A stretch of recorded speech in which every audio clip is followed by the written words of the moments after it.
क्या होगा अगर जिस देवी के सामने आप सिर झुका रहे हो वह देवी हो ही नहीं? क्या होगा अगर चमकदार मंदिर, मंत्रों की गूंज, धूप की सुगंध और भक्ति के भव्य माहौल के पीछे एक ऐसी शक्ति छुपी हो जो आपकी शांति नहीं बल्कि आपकी जीवन ऊर्जा चूसने आई हो? एक ऐसा विवाह जिसमें पति पत्नी नहीं बल्कि एक तीसरी अदृश्य सत्ता रिश्ते को नियंत्रित कर रही हो। एक ऐसी रात जब आप सोते तो हैं लेकिन सुबह उठते समय आपको लगता है कि कुछ आपसे छीन लिया गया है। एक ऐसी छाया जो सपनों में आती है, आपकी ताकत पीती है और दिन में आपका परिवार धीरे धीरे टूटता चला जाता है और आपको पता तक नहीं चलता कि यह सब किसी पुराने कर्म का फल नहीं बल्कि एक गलत देवी से हुए अदृश्य गठबंधन का नतीजा है। अगर आपके घर में अचानक बेचैनी फैलने लगे, रिश्तों में कड़वाहट बढ़ने लगे, गंदे विचार बार बार मन में उठने लगे, मन टूटने लगे और शरीर में समझ से परे ऊर्जा की कमी महसूस होने लगे, तो सावधान हो जाइए। यह सामान्य नहीं है, यह वही अंधकार है जिस पर आज हम गहराई से बात करने वाले हैं। एक ऐसी श्रापित शक्ति जिसे लोग देवी समझकर खुद अपने हाथों से अपने जीवन के दरवाजे उसके लिए खोल देते हैं। आध्यात्मिक संसार जितना उजाला देता है उतना ही अंधेरा भी छुपाए रखता है और इसी अंधेरे में जन्म लेती है वह कहानी जिसकी शुरुआत भक्ति से होती है, लेकिन अंत एक ऐसी खाई में जाकर गिरता है जहां इंसान सिर्फ टूटता है, बिखरता है और समझ ही नहीं पाता कि आखिर उसके जीवन में ऐसा क्या हुआ। बहुत पुराने समय की बात है। एक छोटे से गांव में एक ऐसी देवी का प्रचार बड़े जोरों पर था। मंदिर बहुत भव्य बनाया गया था। घंटियों की आवाज, मंत्रों की गूंज, धूप की सुगंध और चमकदार वातावरण ऐसा तैयार किया जाता था कि कोई भी भक्त उसकी असलियत को देख ही नहीं पाता। लोग सोचते थे कि यह शक्ति उन्हें आशीर्वाद देने आई है। वे झुकते थे, पूजा करते थे और खुशी खुशी उस देवी के सामने विवाह कर लेते थे। उन्हें यह नहीं पता था कि यह देवी नहीं बल्कि एक ऐसी ऊर्जा थी जिसे उसके मूल दिव्य केंद्र से निकाल फेंका गया था। जैसे किसी परिवार में धोखे, पाप और विकृति के कारण किसी सदस्य को घर से बाहर कर दिया जाता है, ठीक उसी तरह यह ऊर्जा अपने मूल स्रोत से अलग हो चुकी थी। और जब कोई ऊर्जा अपने मूल से कट जाती है तो वह प्रेम नहीं, विनाश पैदा करती है। लेकिन लोगों को यह सच कभी नहीं बताया गया। उन्हें बस यही समझाया गया कि अगर वे इस सत्ता के सामने विवाह कर लेंगे तो जीवन में सुख समृद्धि बढ़ जाएगी। लोग मासूम थे, भक्ति से भरे थे और इसी मासूमियत में उन्होंने वह गलती कर दी जिसने उनके जीवन के दरवाजे एक ऐसी शक्ति के लिए खोल दिए जो कभी किसी को देने नहीं, सिर्फ लेने के लिए बनी थी। जैसे ही कोई दंपत्ति उस सत्ता के सामने विवाह करता, उनके 4 ऊर्जा केंद्रों मूलाधार, स्वाधिष्ठान, मणिपुर और अनाहत पर इस श्रापित सत्ता का स्त्री या पुरुष रूप सक्रिय हो जाता और यह तीसरी अदृश्य सत्तापति पत्नी के बीच खड़ी होकर उनकी ऊर्जा को बांटने, काटने और संचालित करने लगती। पुरुषों का आत्मविश्वास, शक्ति, साहस और निर्णय लेने की क्षमता धीरे धीरे खत्म होने लगती। उन्हें लगता कि जैसे भीतर की आग बुझ रही हो, जैसे कोई अदृश्य हाथ हर रात उनकी ऊर्जा खींचकर उन्हें खोखला कर रहा हो। कई पुरुष बताते थे कि सपनों में एक छाया स्त्री आती थी, चेहरा धुंधला, आंखें ठंडी और उसका स्पर्श इतना भारी कि सुबह उठते ही पूरा शरीर थका हुआ महसूस होता। दूसरी ओर स्त्रियों पर इसका असर उतना ही खतरनाक लेकिन अलग रूप में प्रकट होता। उनमें चिड़चिड़ापन, असंतोष, क्रोध और बिना कारण घृणा बढ़ने लगती।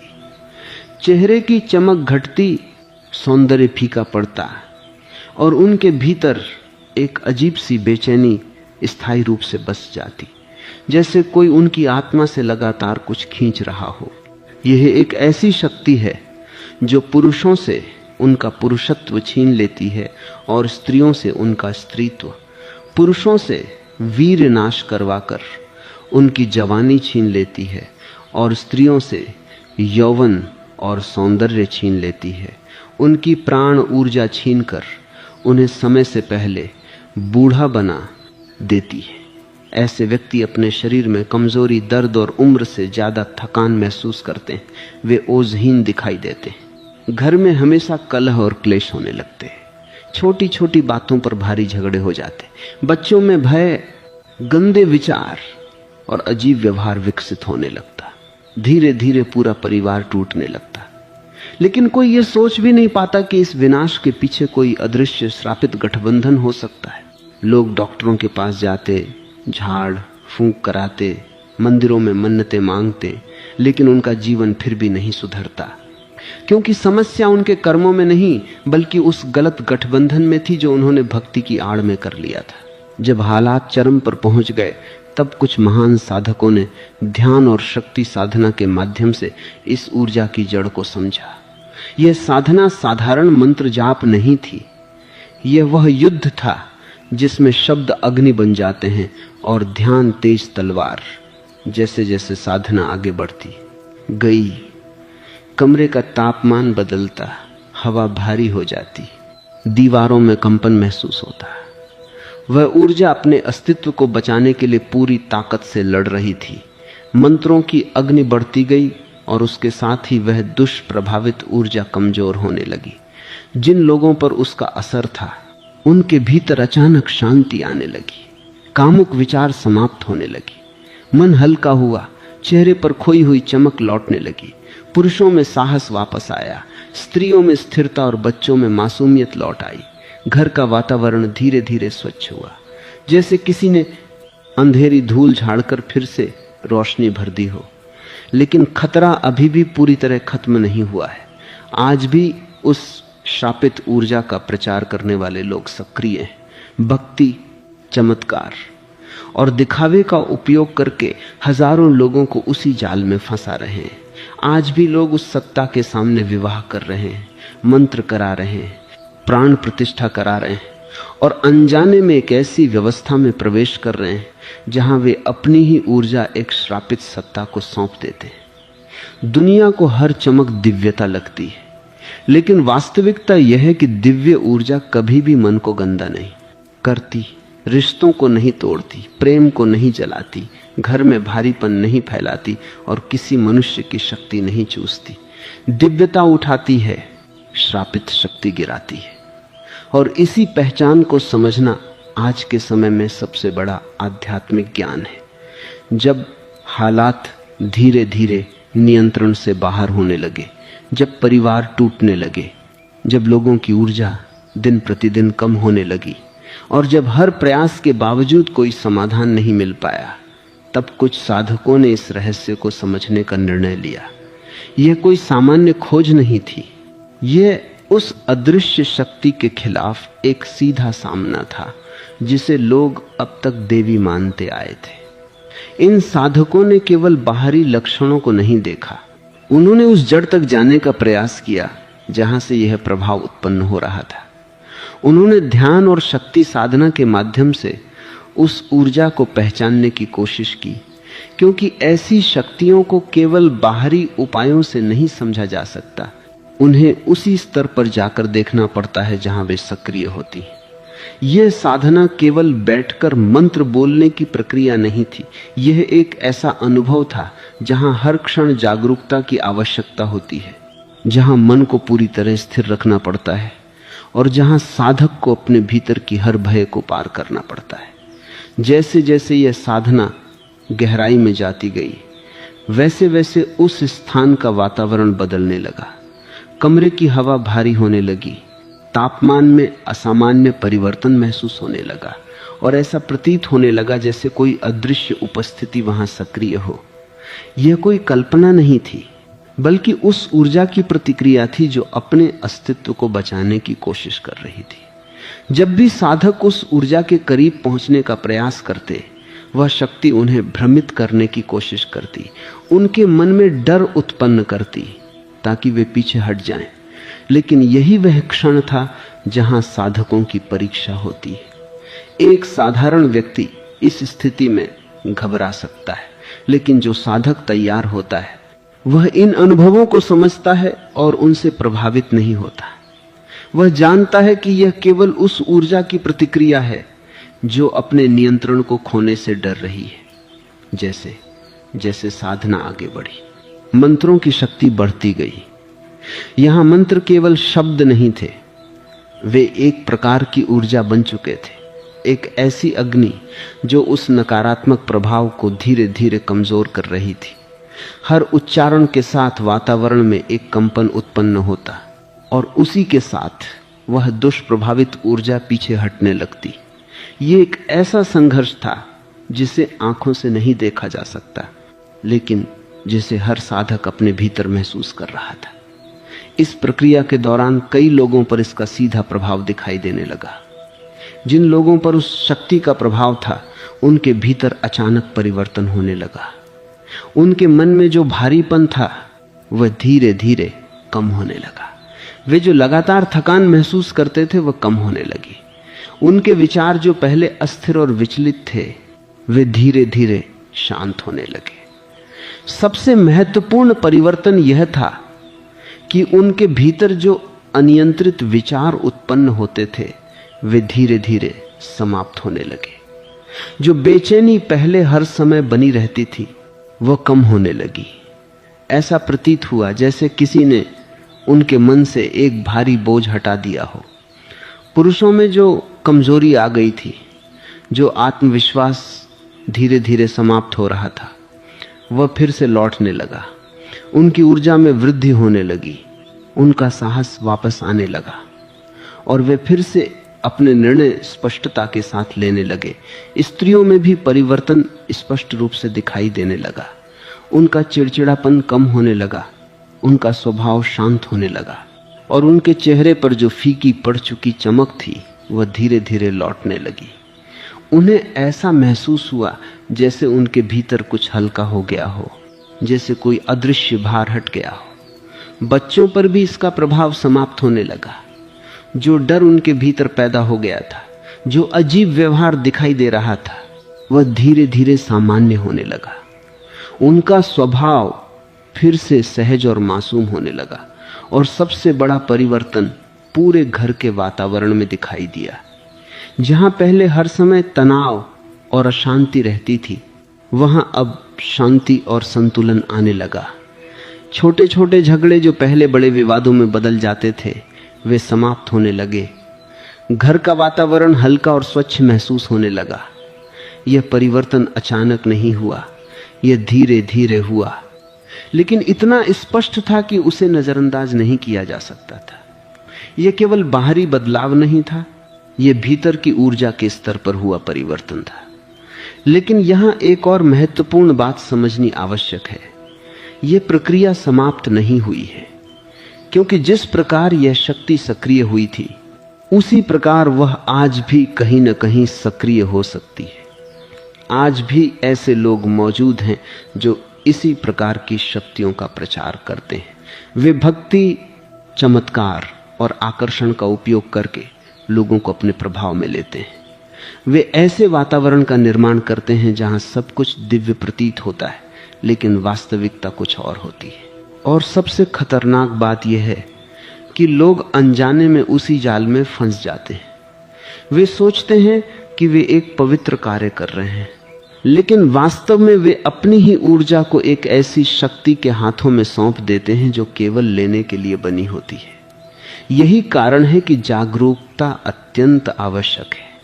हर चमकती हुई चीज दिव्यता नहीं होती। हर शक्ति जो आकर्षक दिखाई दे वह सकारात्मक नहीं होती। इस पूरे अनुभव ने एक बात स्पष्ट कर दी कि आध्यात्मिकता केवल भक्ति नहीं है, ये समझ भी है। ये केवल झुकना नहीं है, ये पहचानना भी है कि तुम किसके सामने झुक रहे हो। यहीं से वो सच्चाई सामने आती है जिसे अधिकतर लोग समझ नहीं पाते।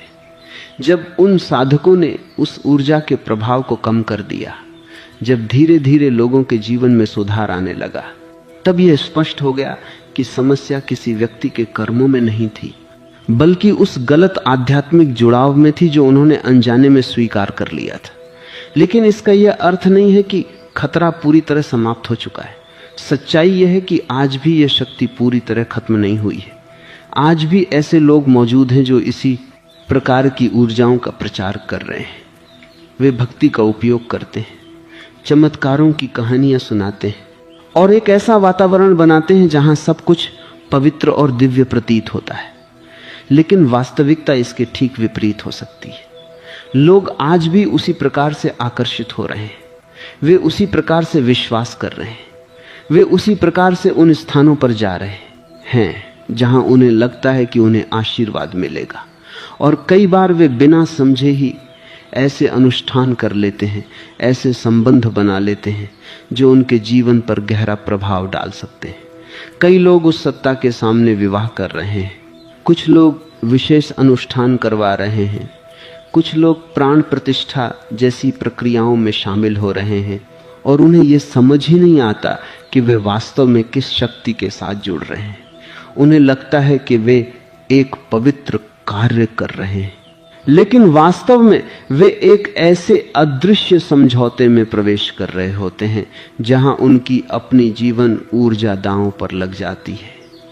यही इस पूरी कहानी का सबसे खतरनाक पहलू है, क्योंकि यह सब खुले रूप में नहीं होता, यह सब भक्ति और आस्था के आवरण में छिपा होता है। और जब कोई चीज आस्था के रूप में सामने आती है तो लोग उस पर प्रश्न नहीं करते, वे उसे स्वीकार कर लेते हैं। अब यहां एक बहुत महत्वपूर्ण बात समझनी होगी।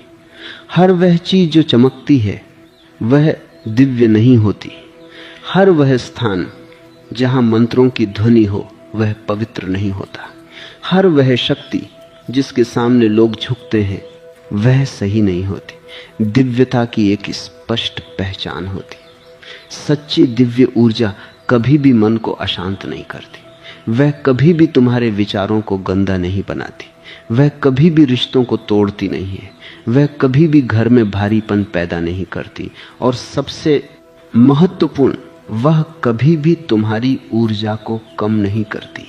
इसके विपरीत जो शक्ति तुम्हें धीरे धीरे कमजोर कर रही है, जो तुम्हारे मन में नकारात्मक विचार उत्पन्न कर रही है, जो तुम्हारे रिश्तों में दूरी पैदा कर रही है, जो तुम्हारी ऊर्जा को कम कर रही है, वह दिव्य नहीं हो सकती। यही पहचान सबसे महत्वपूर्ण है, क्योंकि जब तक तुम ये अंतर नहीं समझोगे तब तक तुम बार बार उसी जाल में फंसते रहोगे। अब यदि तुम्हारे जीवन में अचानक कुछ बदलाव दिखाई देने लगे, जैसे बिना कारण बेचैनी बढ़ना, मन में गंदे या अनियंत्रित विचार आना, रिश्तों में कड़वाहट बढ़ना, ऊर्जा का लगातार कम होना, या सपनों में कोई अजीब छाया दिखाई देना, तो इसे हल्के में मत लो। यह केवल सामान्य स्थिति नहीं हो सकती। यह संकेत हो सकता है कि कहीं ना कहीं तुमने किसी ऐसी शक्ति से जुड़ाव बना लिया है जो तुम्हारे लिए सही नहीं है। इसका अर्थ यह नहीं है कि हर समस्या का कारण यही है, लेकिन इसका अर्थ यह जरूर है कि हर चीज को समझे बिना स्वीकार नहीं करना चाहिए। अब इस पूरी बात का अंतिम सार समझो। सच्ची साधना वही है जो तुम्हें भीतर से मजबूत बनाए, जो तुम्हारे मन को शांत करे, जो तुम्हारे विचारों को स्पष्ट बनाए, जो तुम्हारे रिश्तों में प्रेम लाए और जो तुम्हारे घर में संतुलन और शांति स्थापित करे। अगर कोई भी साधना, कोई भी शक्ति या कोई भी स्थान तुम्हें इन सब के विपरीत अनुभव दे रहा है तो वहां रुककर सोचने की आवश्यकता है, क्योंकि आध्यात्मिकता का अर्थ केवल विश्वास नहीं है, समझ भी है, केवल झुकना नहीं है, पहचानना भी है। और यही इस पूरी कहानी का संदेश है। तुम्हें हर उस शक्ति को पहचानना सीखना होगा जो तुम्हारे जीवन में प्रवेश करती है।